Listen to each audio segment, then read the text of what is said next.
I'm going to venture to guess that you've been hurt in your life at some point by someone. Is that true? Think back to that time right now, a specific time with a person or a group of people or a time when you felt hurt.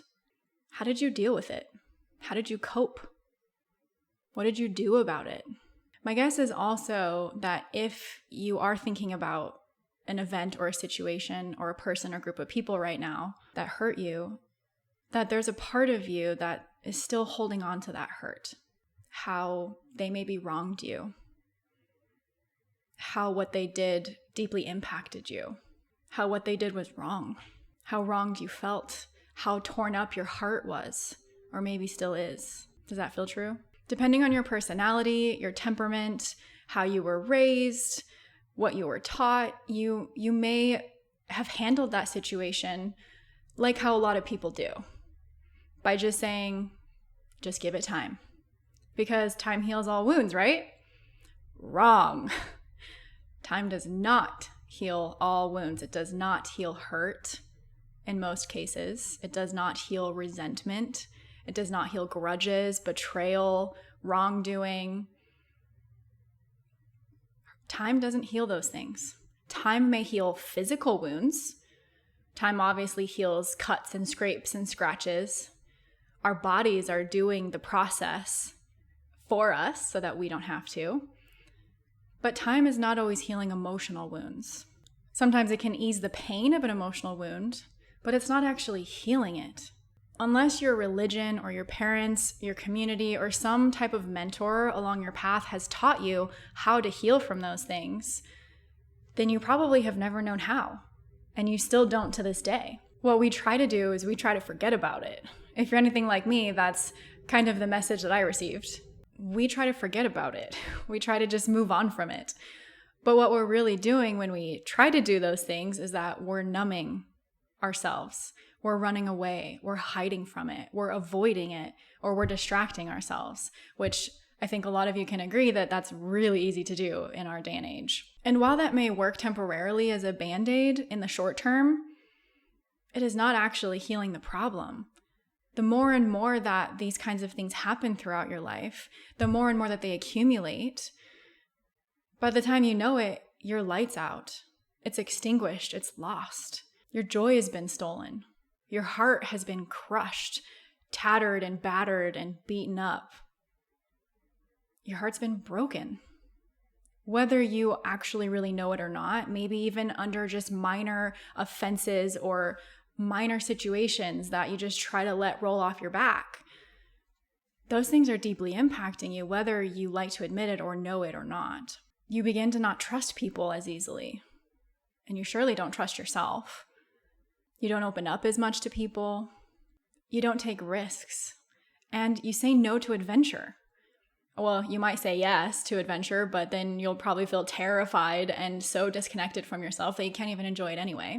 And you're skeptical of everyone and everything around you.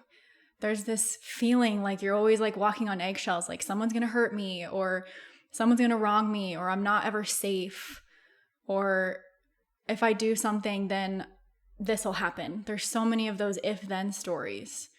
And there's a lot of unconscious fear that we harbor, and that unconscious hurt that, again, if we're trying to just shove it under the rug and not deal with it, it starts to wreak havoc on our mind, our brains, and our bodies. And that's not okay. I had a client like this once. She was so sweet, but she harbored so much pain and hurt and bitterness and resentment and betrayal and being wronged that she lost connection with her heart and her light and herself. She had gone through a couple really painful breakups by this time in her life. She had some very less than loving memories with her parents and some peers that burned imprints on her heart and her soul and her unconscious mind in childhood. She had people in her circle treat her without respect and dignity. And over time, those things really accumulated. They built up inside of her. And to the untrained eye and to everyone else around, she looked happy and she was so kind and loving. But to somebody like me, I could see straight through to her core, and I could see the sorrow that she was carrying. It like makes me want to cry when I think about it, because I can see the sorrow that people carry. And it's really, really sad that so many people are walking through their life on this planet with so much hurt and so much pain that they don't know what to do with. And being so empathic, I can feel that in people. I can feel their sorrow and their pain and how much hurt they've had. I can deeply relate to it because I've had it myself. And it's really sad that so many of us don't know what to do with that. And it just gets stuck inside of us. It's lodged in our body, in our mind, in our soul imprint. And we're not doing anything about it. No one's talking about it. No one's teaching people how to handle those situations. That's an extreme statement. There are a lot of people who are doing that, and I'm one of them, myself included. My teachers are also people who are doing that.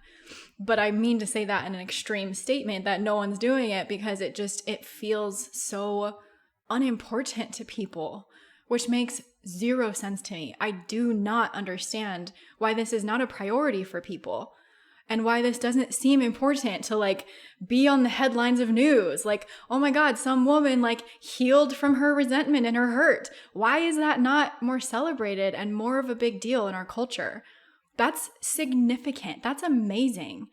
When somebody frees themselves of their pain, or when somebody's helping someone else free themselves of their pain and their suffering, and that they're not walking through life with all this heaviness and this burning, ripping, gripping feeling in their heart and in their nervous system, why is that not more celebrated? And why is it not more prioritized to actually learn how to do this and what to do to resolve those things and to get you back into a state of peace and groundedness and harmony with the world, yourself, and others? It just doesn't make any sense to me. So that's why we're talking about this today. I want to stop that. I want to be the interrupt to that process. That we're not talking about it, we're not prioritizing it. That ends today.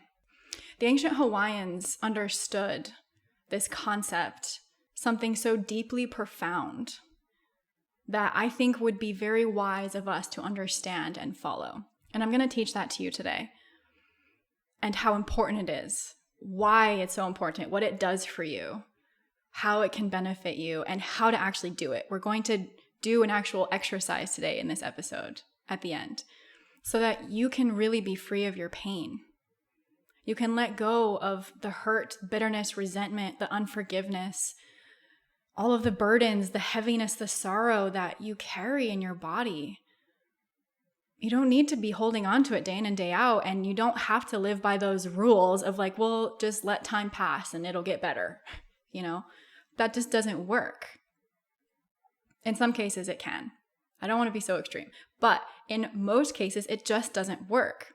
You can experience yourself after doing a process like this, like how you've always dreamed of, feeling peaceful and calm, centered and balanced. Like I was saying, in harmony with the world, with others, and especially with yourself. You can feel less mentally chaotic, more emotionally organized, less fatigued, more centered and harmonious inside your own body. Now, keep in mind, what I'm about to teach you is not just for severe cases of hurt and betrayal. I opened with that because that's how I want to introduce this concept to you, because I know so many of us, if not all of us, have at least had some hurt in our life, or somebody who we feel has wronged us and that we might be holding on to. And it might not even be somebody, maybe it's something. If you listen to my religious survivor episode, I had a lot of hurt from God, because I had so much pain from the people who were supposedly representing God. So you can go listen to that whole story. But it doesn't necessarily have to be someone. It can also be something or some place. Maybe you had a really traumatic or terrifying experience in a certain location, and you need to make harmony and make peace with that location. Like maybe you're afraid to go back to it. I gave this example, I think, in another episode, or I had thought about it or dreamed of it. I don't remember. But if somebody that you know or loved was, let's just say, was mauled by a bear in the mountains, you might not have a lot of harmony and peace with the mountain because you might be pretty upset at it, or with bears in general, right? And you might not ever want to go there ever again. You might be afraid of it. Maybe you're scared of the forest or of going on any hikes or going anywhere.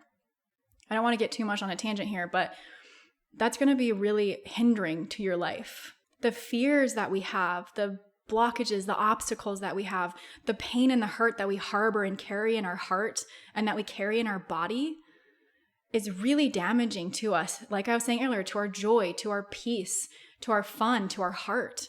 We do not need to hold on to all of those things anymore. There is a way to let them go and to heal them for good.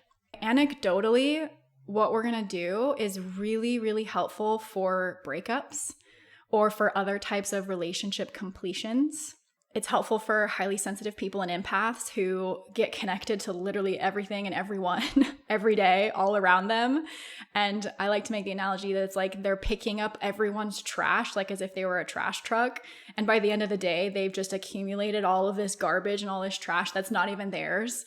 And if they're not letting go of it and actually consciously making the effort to clear it and disconnect and let all of that trash go and all those people that they were connected to, then it will just keep accumulating in them and eventually make them sick. These can even be people that are close to you, like your spouse, your family, your children, your neighbors, your boss, your colleagues, your clients. It doesn't matter who they are. Everyone is walking through life, even if you're not a highly sensitive person or empath, everyone is walking through life having connections to everything and everyone. And I'm going to explain more about that in a minute when I talk about cords of connection, if you've heard of that before. But this is anecdotally also helpful if you are ever feeling buried or trapped or suffocating for whatever reason. If you feel overly stressed, overwhelmed, anxious, fatigued, chaotic, or just imbalanced or out of harmony with yourself, with your mind, with your body, with other people. If you can't stop ruminating, I've had a lot of clients who have had that issue. Or if you feel like somebody's wronged you. If you've had conflict with someone and they said something really hurtful and you're now harboring resentment towards them. This happens a lot in relationships, and I work with people and I coach people to allow them to express what's really real and true for them, because conflict is very healthy. And if there's a moment where one person is expressing something maybe a little bit on the cutting edge, and I mean like they're saying something that's very cutting, then the other person who's receiving that might need to do this process that we're talking about today in order to resolve that, to come back into harmony with that person. Cool? Are we on the same page? I say cool a lot with a question mark, but I want to make sure that we're on the same page. In the case of trauma and abuse, I really want to encourage you to work with a skilled professional to help you with that, because as much as we can heal on our own and by ourselves, the truth is our own two legs can only get us so far. And somebody like me or a professional that you trust, they can really help you heal in ways that you wouldn't necessarily be capable of on your own. And I'm also going to explain this a little bit later on down the road in this episode, that when I work with somebody, I've said this before in other episodes, like I can plug into somebody energetically and I can feel what they're feeling. I can help them express themselves in ways that they've maybe never been able to before. And I can help get down to like the nitty gritty of what's really going on and say things and help them feel things that they just might not have ever been able to on their own. So if that's the case for you, head on over to findinghomehealing.com and just schedule an intro consult with me there. I would be happy to be a healing guide for you. Again, this is in the case of like trauma and abuse, if they're really, really deep instances and occurrences. So what is this thing that I said that Hawaiians understood, that I keep hyping up so much? Oh, I love that. It's this basic principle. When something or someone is out of harmony, it must be brought back into harmony. Pono in the Hawaiian language means to be in harmony and at peace with the world, others, and ourselves. Ho'o means to make or to cause. So when you put them together, ho'oponopono means to make right, to make correct, to bring into peace and harmony, to cause coming back into balance and harmony. Even more simply synonymized to English, it's correction or the practice of reconciliation and forgiveness. This is something that the Hawaiians understood. and they practiced it all the time. In fact, even still in today's Hawaiian culture, they teach their young the term pono, balance and being in harmony with the world, others, and oneself. Being pono is such a important part of like the spirit of aloha that it is permeating through all of those people and the culture. In my opinion, that's a big reason why I believe that when we go to Hawaii, we feel like so loved and there's a community. Maybe some people haven't had that experience because like the haoles or the white people, there's some issues there, and I recognize that and I respect that. But in general, Hawaii just represents like love and communion and healing and spirituality. And I really believe like at the pinnacle of a lot of that is this concept of pono, of being in balance and in harmony. And they do these processes in their culture, and they have for hundreds and hundreds of years. I've been trained by literal, actual ancient Hawaiians that have had their lineage passed down to them. They've been doing this for a very long time, and it is what helps keep their communities and their cultures in harmony and in balance. And we, in today's society, we just don't do this. We're not taught this. Some of you may be familiar with the term ho'oponopono, but you probably know the Americanized version of it, where you say, I'm sorry, please forgive me, thank you, and I love you. And there's nothing wrong with that. I actually do use that sometimes when I'm working with people. It's really powerful and really beautiful. But there's so many aspects to the actual practice that is the raw form of ho'oponopono that leaves out. And that's what I want to teach you today and instruct you on. Not ironically, one of the most famous people on the planet was also a huge proponent of forgiveness. Can you guess who that person was? I bet a lot of you can. His name was Jesus.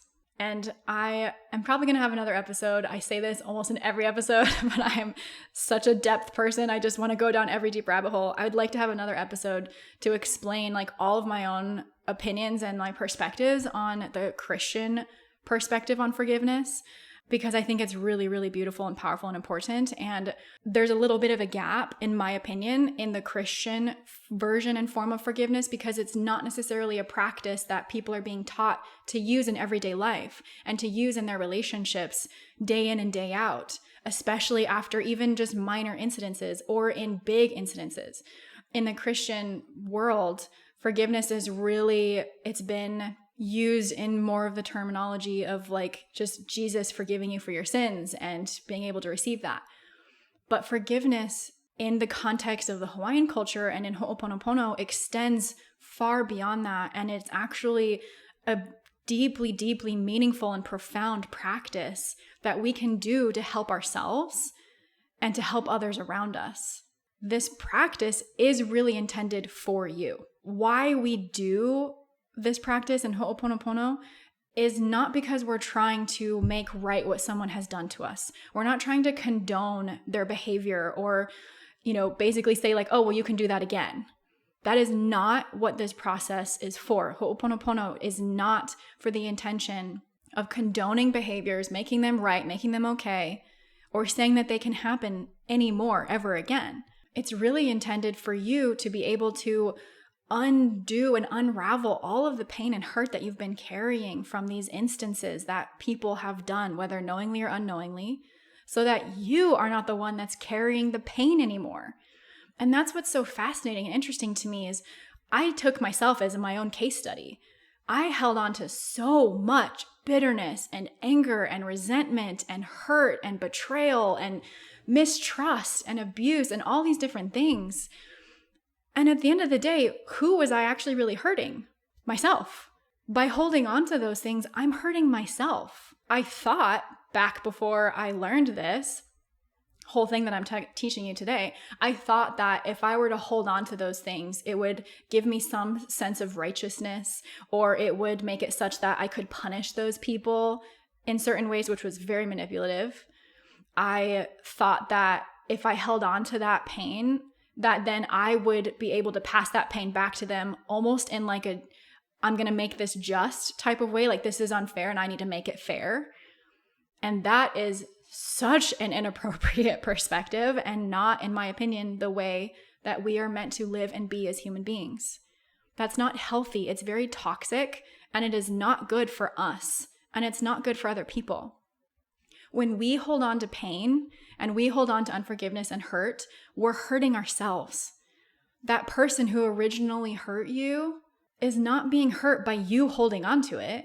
Maybe they are if you're being a smartass, or you're withholding love from them, or you're doing things that are actually hurtful to them, like genuinely. But at the end of the day, you're just hurting yourself. And the other fascinating thing is that I've come to find and learn that we hold on to pain because we think it's protecting us. I did that. I held on to so much of my pain for so long because for some reason I convinced myself, consciously and unconsciously, that my pain was some type of protection. That if I held on to these things, if I always remembered who wronged me and who did what to me and how they did it and what they said, that somehow I'd be protected from that in the future, or from that person, or from the pain that I experienced from the original event. But what is so crazy is that holding on to that pain is just hurting you more than the pain of the actual initial event. Holding on to that is not helping you in any way, shape, or form. It is a false sense of protection. It's not a real protection.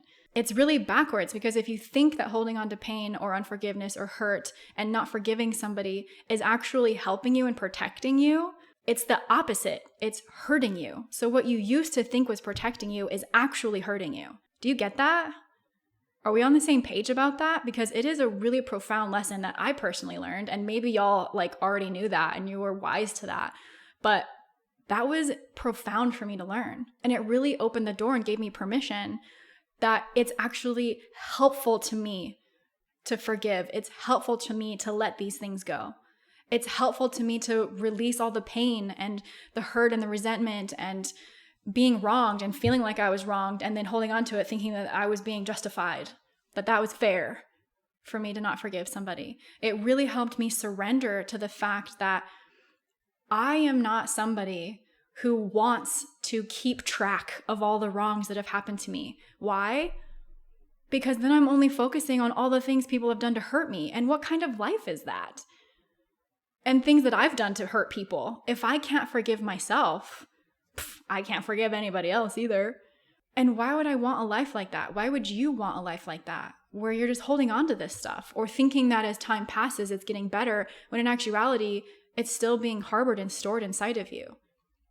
And it shows up in instances with your spouse or your partner or your kids or at work or in a new relationship or in a breakup, right?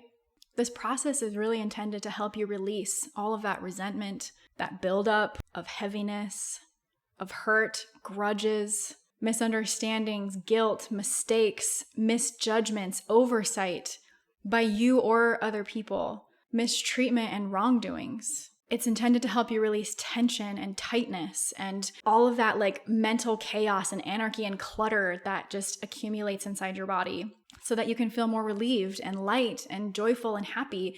Thinking about this makes me remember being in Hawaii, when you're just on the beach and you're carefree and you're in the water and you're under the sun, and it's just this beautiful, amazing experience. Why do you think so many people are drawn to that environment?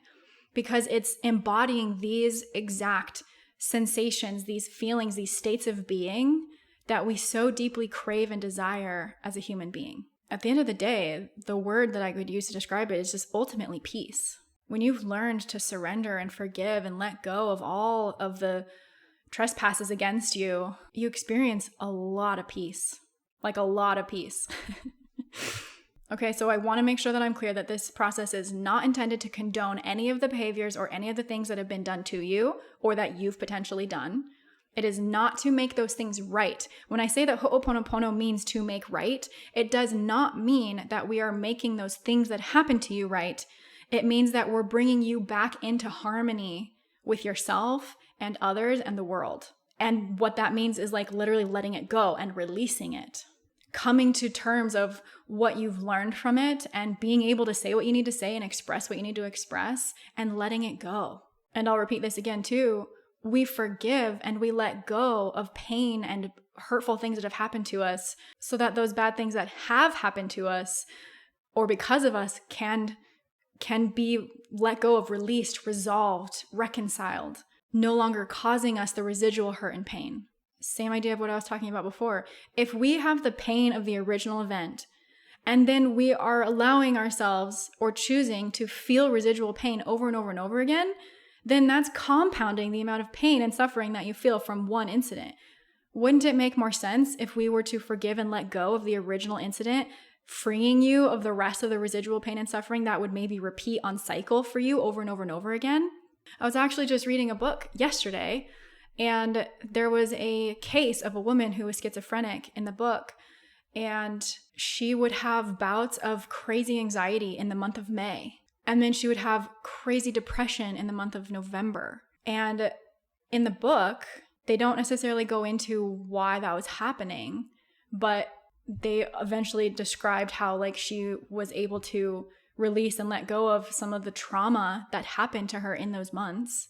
And that's ultimately what this type of process is also intended to do. If you have, like I said, certain experiences of time or of places or people or groups of people that are causing you to have residual pain and suffering throughout the rest of time, there's something there that you're holding on to that you do not need to be holding on to anymore, that you can give yourself permission to let go of and release, heal that trauma or the abuse or whatever it was, the hurt, the wrongdoing, all the things that we've talked about today already, and come back into that state of peace. Cool? Are we on the same page? I also want to be really clear that Ho'oponopono is not an act that you're doing for others. You're not forgiving somebody so that they're off the hook. You're not letting something go so that you can free them. You're doing it for you. You're letting yourself off the hook. You're freeing yourself. This is all to help you heal, to help your heart come back into wholeness, to recollect all those pieces and fragments of yourself that have either been taken from you or that you've given away willingly or unwillingly, to come back into a state of wholeness and a state of peace. This is all for you, and that's why it's so powerful, because it's an act of self-love. It's an act of self-integration.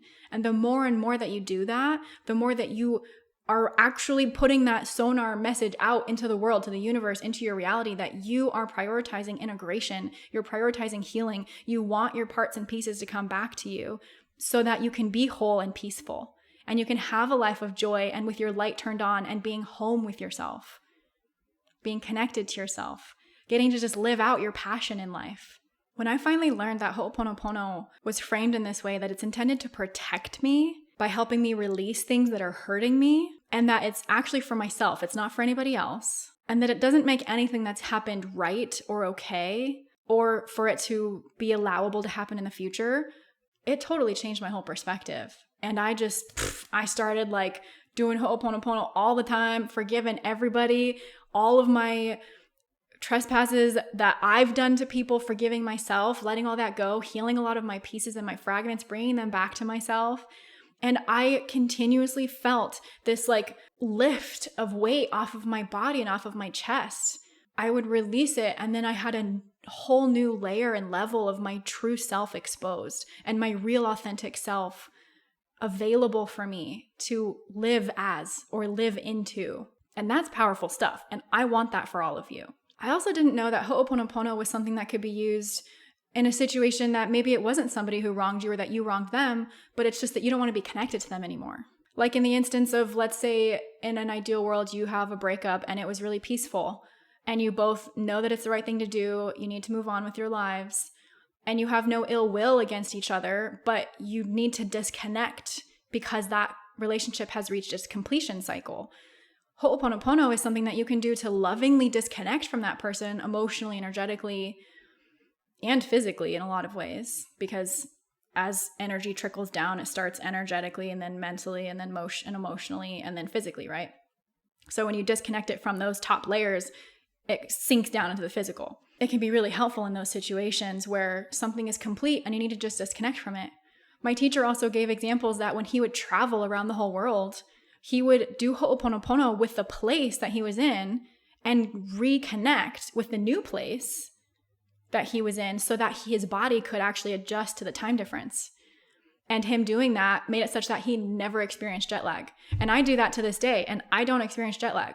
I do Ho'oponopono with the place that I left and the time zone that I left. I cut cords, and I'm going to explain that in a minute. And then I reconnect, I record with the new place that I'm in. And I really allow my body to like ground to the earth in that new location. And then boom, I'm there. That's my present state of being. That's where I'm at. And I don't experience jet lag. It's really powerful. If any of you are traveling a lot or shifting time zones, like it's a really, really powerful practice for that. Okay, so how does Ho'oponopono work then? If this is, all amazing and I've really, really hyped it up now, you're going to be like, okay, this like really better deliver. Ho'oponopono works by very simple concepts of cords of attachment, if you've heard of that concept before. It works in your imagination, which if you know anything about how energy works, your imagination is the first seed of what reality really is.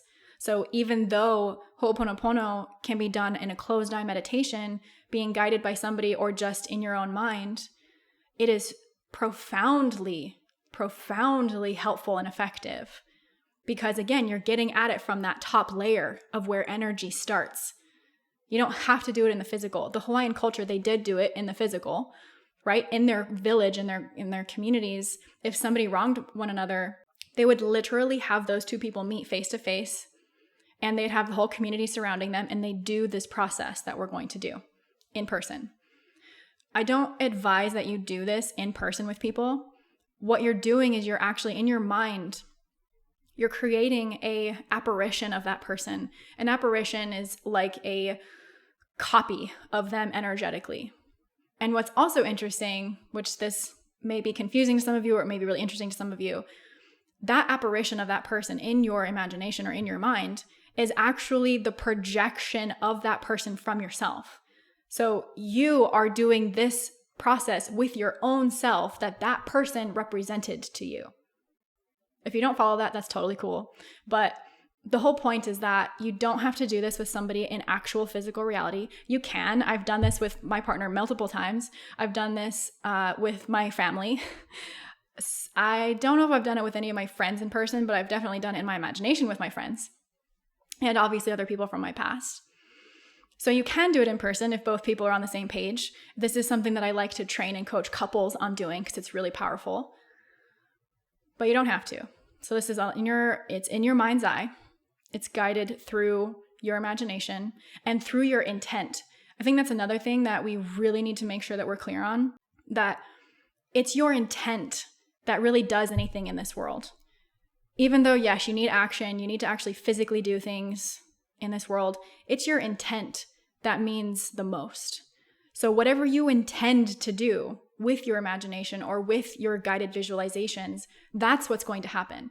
And I can't even give you enough stories about how powerful and profoundly impactful this exercise alone helps people heal from their entire childhood, from their abuse and trauma with parents and siblings and peers and bosses and coworkers and spouses and children and all those different things. It is so profoundly helpful. Okay, so what are cords? Cords of attachment, cords of connection. You're going to hear me refer to cords a lot. Think of cords like strings.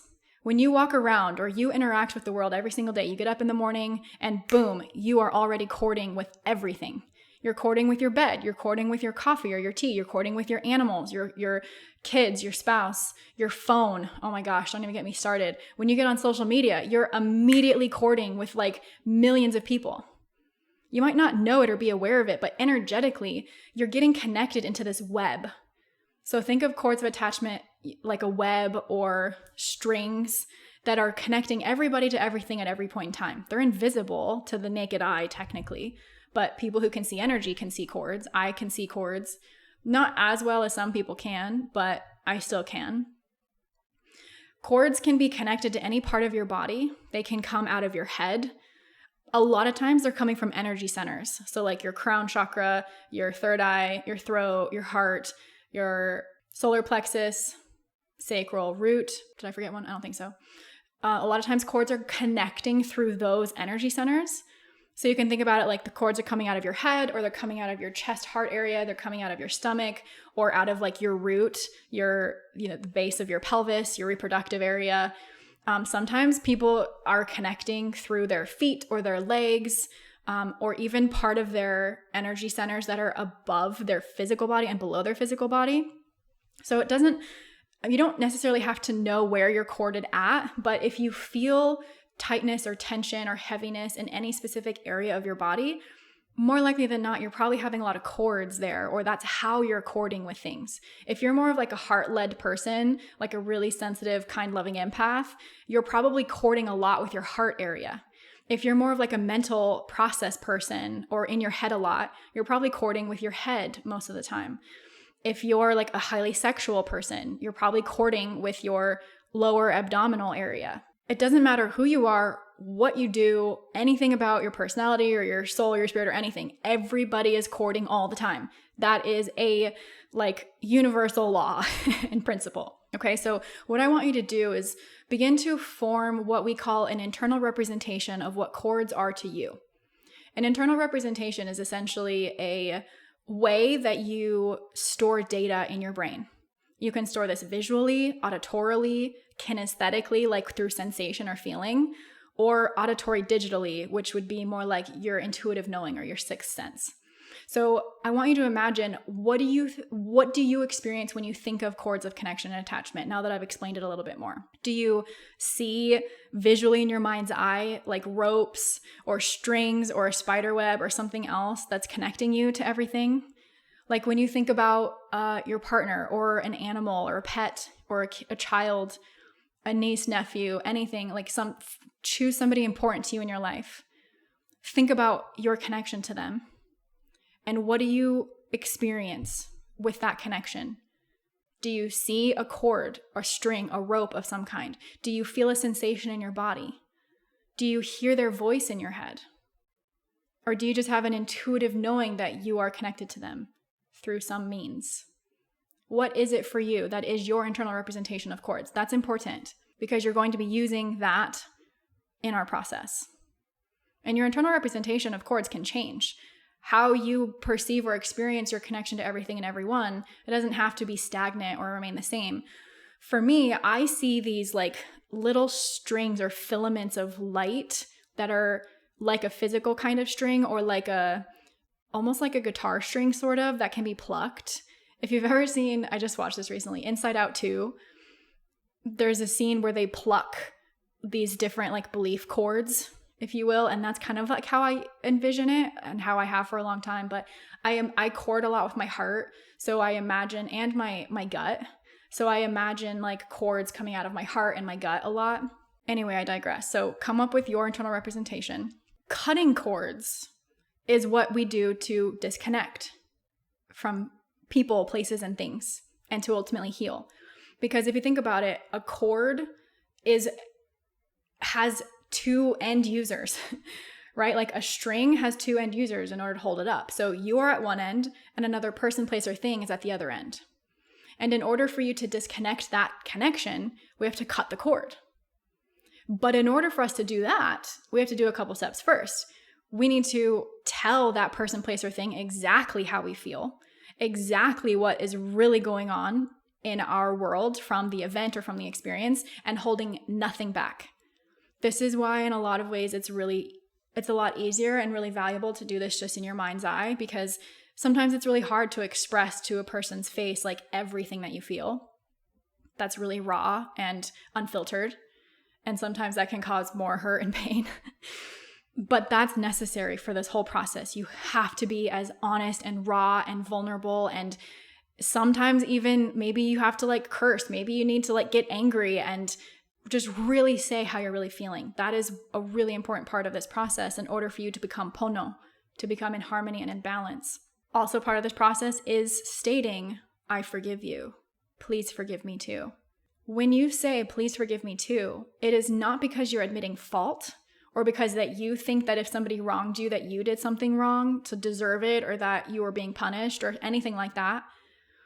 The statement of I forgive you, please forgive me too, is really this like passing back and forth of you forgiving yourself. I forgive you, please forgive me too. That apparition of that person, you're requesting forgiveness from them, which is really asking it of yourself to forgive yourself for holding on to this hurt and this trespass of this person.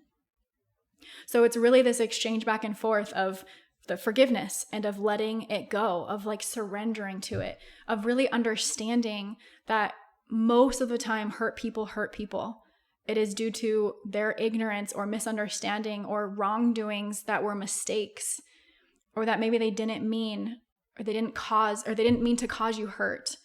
In some cases, maybe they did, but forgiveness is still necessary, again, like I was mentioning earlier, to help you, not to get them off the hook.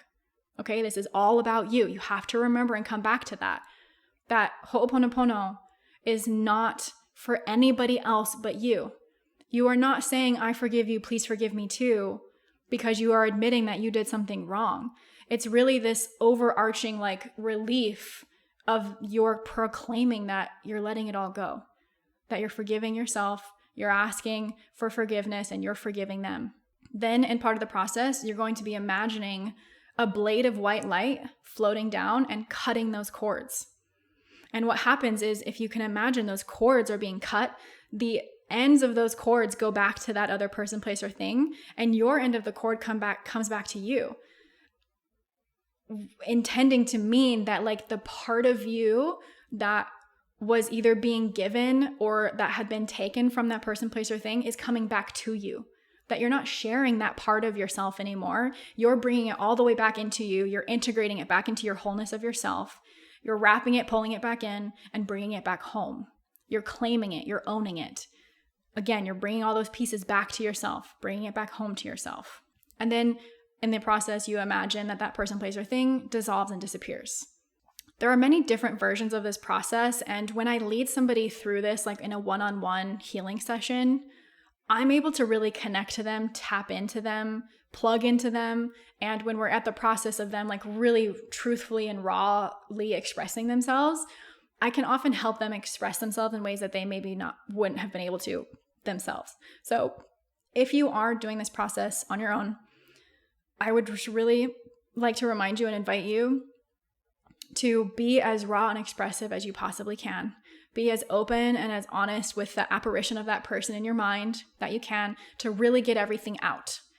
Okay, the purpose and the process of this is to like empty out your trash can. It's another form of inner releasing if you listen to that episode. It's getting things out of you. It's taking out your trash. Be as candid and open, forthright, raw, and real as possible, as the most possible that you can be. The more fully you can allow yourself to express and be open, the better your results will be. And because I'm a little bit limited in this format, I'm going to be leading you through more of like a general ho'oponopono type of cord cutting process. If you are wanting more specific things, like with a specific person or a specific event or a place, or like you're just wanting more of that like one-on-one healing guidance, specific events, things like that, even past partners, trauma, childhood, all that good stuff, schedule an intro consult with me at findinghomehealing.com, and I would be happy to lead you through this process. Okay, finally, before we get into the actual process, these are some tips on how to get the best results. 1, trust yourself as much as possible. 2, be open and curious. If you're giving yourself negative reinforcement and getting stuck in your head, like, I can't do this, this isn't working, oh my gosh, I'm distracted, why am I doing this? This isn't actually going to do what she says it's going to do. Then you're going to be focused on all the doubt and all the negativity of how it's not working. And of course, it's not going to work for you. Okay. You got to take control of your mind and be open. Know that those thoughts are not helping, and that you won't be giving yourself the full opportunity to actually experience its healing benefits. Okay. So stay open, be curious. Breathe deeply throughout the process and often. Even when I tell you to return to your normal breathing, there might be times where you need to breathe as a physical expression of a release. So please take all the deep breaths that you need and want to. I'm going to hound this in again when it comes time to. Please fully express yourself in the most raw and honest way that you possibly can. That will help you get the energy and emotion out of your body that's stuck. And lastly, what is that? Number 1, 2, 3, 4, 5. Last, number 5. Let go of worrying about if you're doing it right. There is no right or wrong way to do this. There really isn't. So if you're worried about being perfect or thinking that you're not doing it right and then it's not going to work, like, just let all that go. You cannot do it wrong. Every time that you do this, something positive and beneficial will come of it. Okay? Whatever happens, happens. Let that be okay. Okay, and now when to use it. I'd like you to prioritize this every night before you go to bed. Include it in your morning routine. Just have it be like a quick thing that you learn to do in your brain where you're like, oh, I need to do my Ho'oponopono. And you imagine, the process. I'm going to lead you through it so you'll know, but you imagine the whole thing and then you just do it really quick and then boom, you're done. You can go to bed.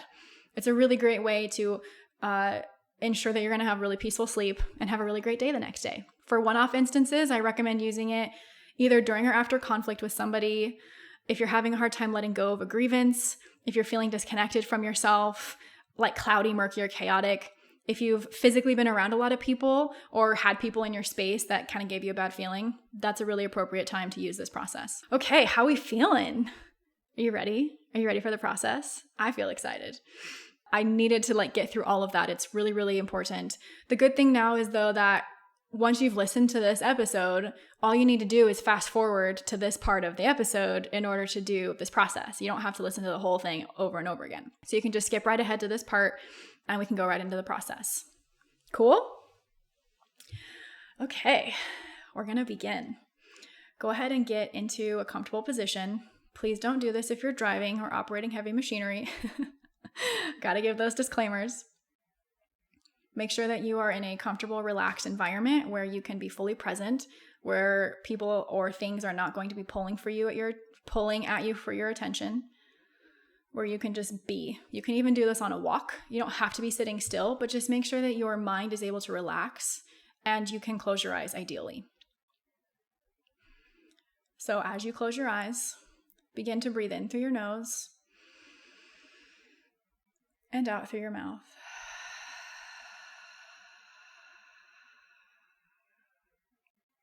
In through your nose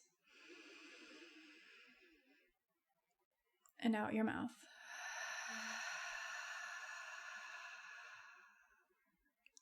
In through your nose, out through your mouth.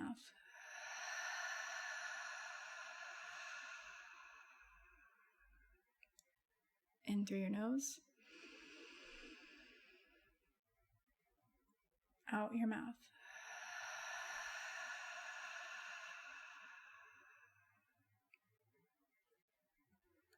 Keep going with this breathing and imagine that all the tightness and tension in your shoulders, in your brain, your body begins to melt like butter.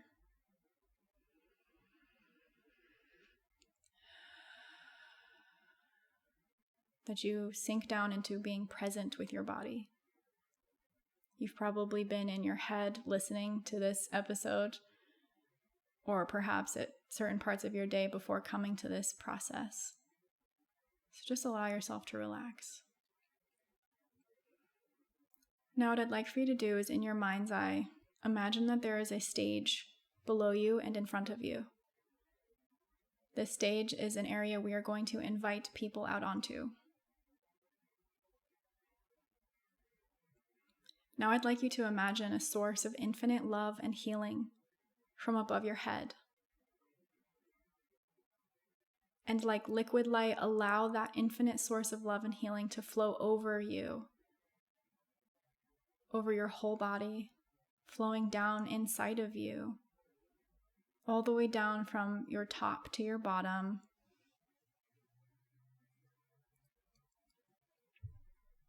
down to your feet, and filling you all the way up from toe to head, healing you all the way up with this infinite love and healing source.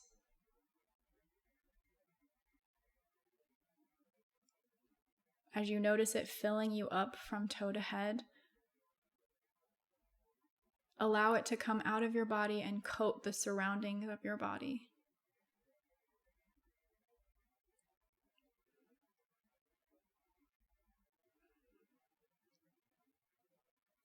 Now go ahead and just ask your unconscious mind, trust your unconscious mind to pull out anybody and everybody or anything that you are corded to and connected to. Invite them out onto the stage. Maybe there's just a few, maybe there's many. These don't have to be people that wronged you or that hurt you. These could just be people that you've been connected to throughout the day. Or maybe you see people show up that have wronged you and hurt you.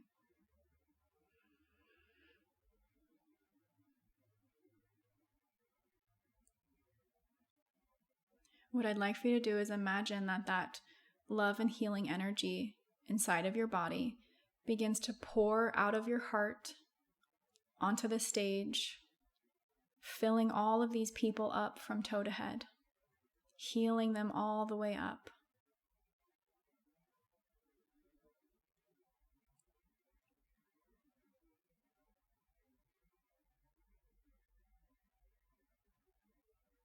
And when they've healed all the way up, go ahead and notice if there's anybody that you would need to speak to share your true and raw feelings to them before getting ready to let go and forgive or disconnect. Pull anybody forward that you need to have a one-on-one conversation with now.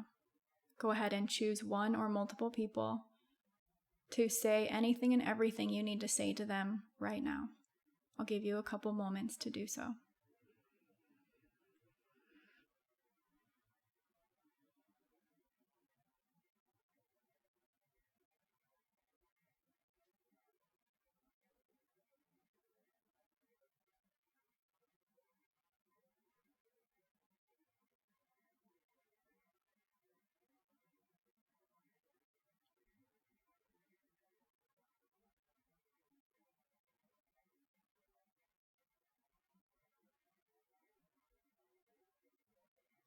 Good. Go ahead and wrap up with that person or those people. If you need more time here, just go ahead and pause this recording. I'd like you to express yourself until you feel pono with that person. Get anything and everything out that you need to say until you feel in harmony with that person, until you feel fully expressed. Do that as long as it takes to become pono. If you're having a hard time becoming pono, there might be some more emotions or energy or pain that you need further resolution with. If that is the case, please consult a professional to help with that process. If you're feeling pono now, more in harmony and more balanced, what I'd like for you to say out loud now to this person or these people: I forgive you. Please forgive me too.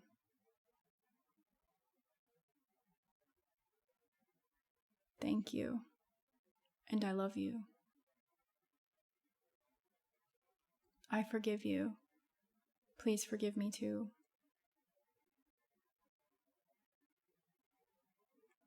Give the gift of forgiveness from your heart. Allow it to pour out of your heart like that infinite love and healing that you did earlier. And allow it to flow in and out of those people or person on the stage. I forgive you. Please forgive me too. I'm going to do a little chant to help with this process of being pono.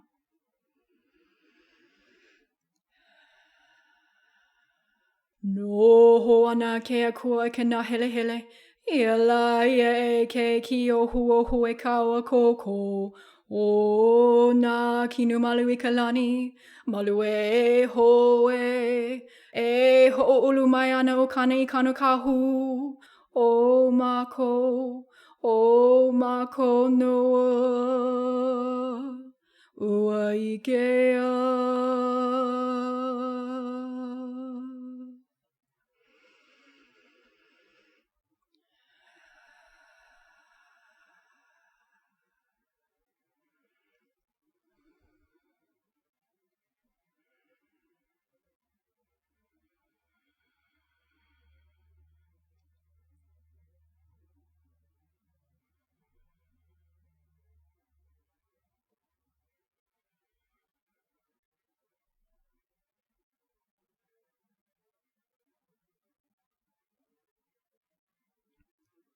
Excellent.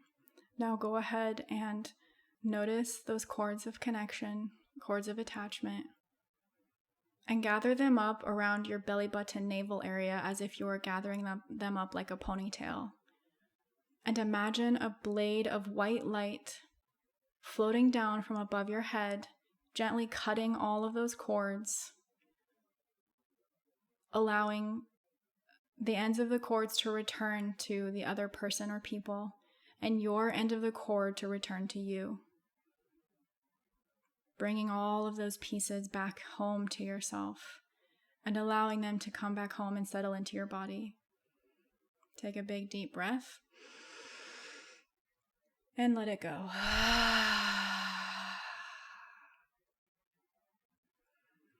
Now imagine any and all of those people to fade off of the stage,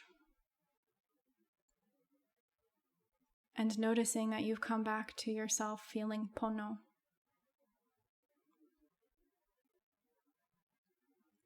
Thank yourself for going through this process.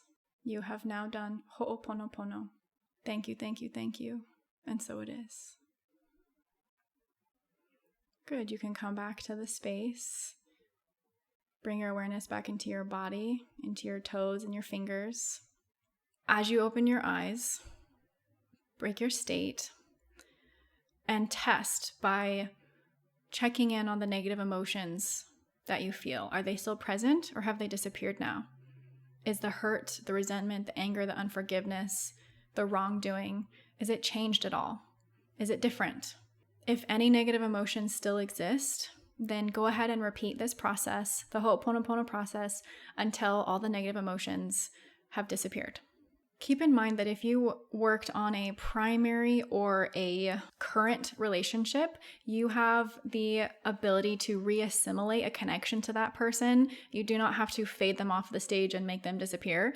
You can imagine forming a new connection with them that you would like to have with them. And I also want to remind you, as always, thank yourself, thank your higher self, thank your unconscious mind for a successful Ho'oponopono session and for truly and genuinely doing this out of love for yourself. All right, you now have Ho'oponopono as a tool for you to use anytime, anywhere that you would like to or need to. We have gone over a lot of stuff. What Ho'oponopono is, why it's so important, how to do it, what it all means, where it comes from, all the good stuff. So I'm hoping that you now have a lot of empowerment to the what, the why, and the how, checking all those boxes, and that you can now use this recording on this episode whenever you want, however you need. It is all up to you.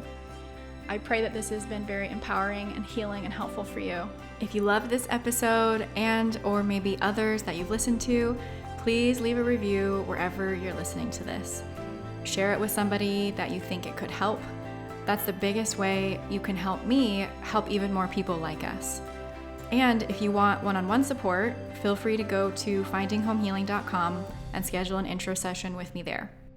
Thank you so much for tuning in today, and we'll see you in the next one.